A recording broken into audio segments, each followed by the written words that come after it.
खोबरं छान गॅसवर भाजून थोडं तेल, कांदा, मिरची, सांबार आणि धने, 1 वाटी तेल,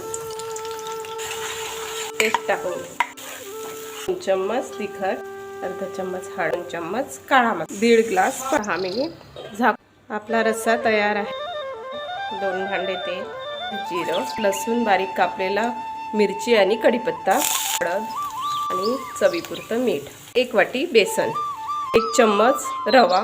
5 मिनिटानंतर थोडं पाणी टाकून थोडा सांबार टाकून घेऊ आणि छान मिक्स 10 मिनिट झाकून ठेवू. आपलं पाटोळीचं सारण तयार झालेलं आहे. तेल लावून घेऊ. खाकस, खोबरा केस, सांबार टाकून हे सारण घेऊ. त्यानंतर खोबरा केस, खाकस टाकून घेऊया, सांबार टिंग करून घेऊ.